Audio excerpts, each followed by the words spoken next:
आज के इस वीडियो में हम बात करेंगे मदरसों के बारे में। भारत में मदरसों की शुरुआत कब और कहाँ हुई थी।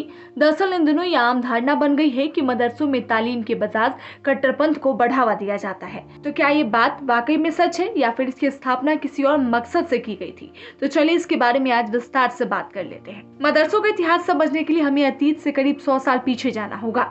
इस्लाम के इन स्कूलों का इतिहास कभी गौरवशाली भी रहा था।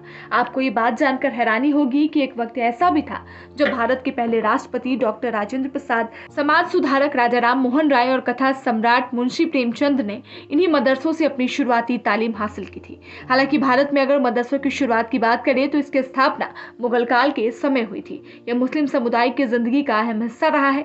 वहीं मध्यकालीन भारत में तो इनकी भूमिका सरकार को श्रम शक्ति प्रदान करने की रही है। वहीं जानकारी के मुताबिक बता दें कि भारत के पहले मदरसे की स्थापना मोहम्मद गौरी के शासनकाल के समय हुई थी। पहला मदरसा सन 1952 में अजमेर में खोला गया था। वहीं अकबर ने मदरसों में सभी विषयों को पढ़ाए जाने की शुरुआत की थी। वहीं आपको बता दें कि मदरसा शब्द की उत्पत्ति अरेबिक शब्द डियारिस से हुई है। मदरसा शब्द का मतलब होता है पढ़ाई करने का स्थान। आधुनिक अरब भाषा के अनुसार मदरसा शब्द का मतलब कई शैक्षिक संस्थानों से भी होता है जो धर्मनिरपेक्ष और आधुनिक होते हैं। वहीं दक्षिण एशिया में इस शब्द का इस्तेमाल उच्च इस्लामिक शिक्षा का केंद्र होता है, जहां छात्रों को इस्लामिक कानून और तकनीक दिखाई जाती है। वहीं मदरसे से जिन ज्ञान को हासिल किया जाता है उसे जरिया कहते हैं। मदरसों की सबसे अहम बात यह है कि यहाँ मोहम्मद साहब के जीवन और पवित्र कुरान की सीख को अपनी जिंदगी में उतारने की सीख दी जाती है। ईरान के बगदाद में अब्बासिद काल में मदरसों की स्थापना की गई थी, जिसका काम ज्ञान को प्रचार प्रसार करना था। दुनिया के सबसे पुराने मदरसे की स्थापना मोरक्को के फीज में 859 में की गई थी, जो आज भी मौजूद है।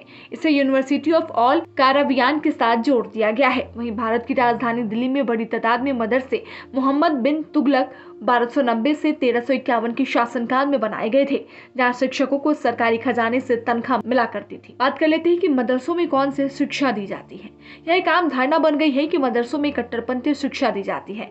हालांकि पुराने जमाने में इन्हें इस्लामिक ज्ञान का प्रतीक कहा जाता था, जहां लोगों को बड़े पैमाने पर शिक्षा दी जाती थी। इन मदरसों को धर्मनिरपेक्ष स्वरूप माना जाता था, जहां गैर मुस्लिम समुदाय से ताल्लुक रखने वाले बच्चे भी शिक्षा ग्रहण करने आते थे।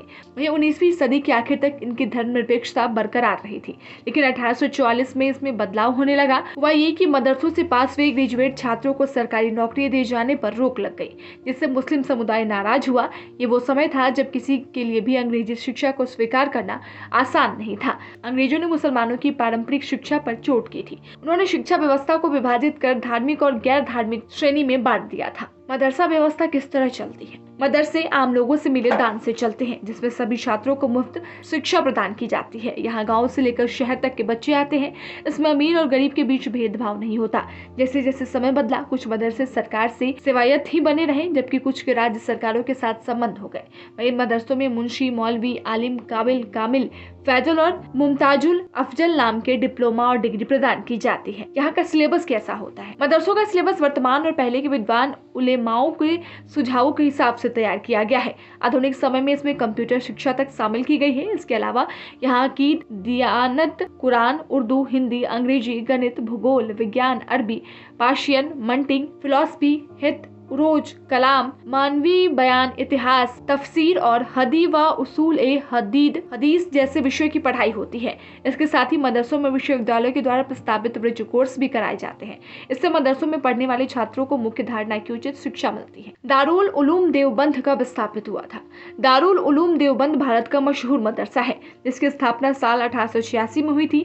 तब देवबंदी मदरसे पूरे देश में फैलते चले गए थे। इस दौरान मदरसों पर यह आरोप भी लगे कि उनकी तालिबान जैसे कट्टरपंथी के साथ मिलीभगत है। इसके पीछे की कहानी भी तब से शुरू होती है जब भारत पर अंग्रेजों का शासन था।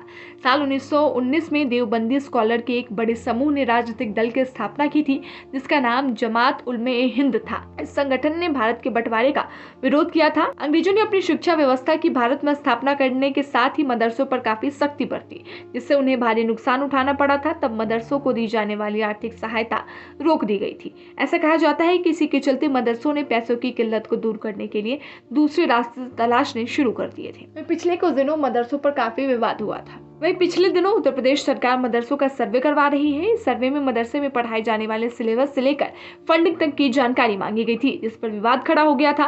वहीं विरोध करने वाले कह रहे थे कि मदरसों का सर्वे की क्या जरूरत है, अब सारी जानकारी पहले से ही सरकार के पास है। वहीं AIMIM के अध्यक्ष असदुद्दीन ओवैसी ने कहा था कि यूपी सरकार मुसलमानों को टारगेट कर रही है और मदरसे पे काफी विवाद हुआ था। वहीं ये जानकारी आपको कैसा लगा हमें कमेंट कर जरूर बताइएगा और ऐसे ही इंटरेस्टिंग फैक्ट के लिए आप देखते रहे जनहित टाइम्स।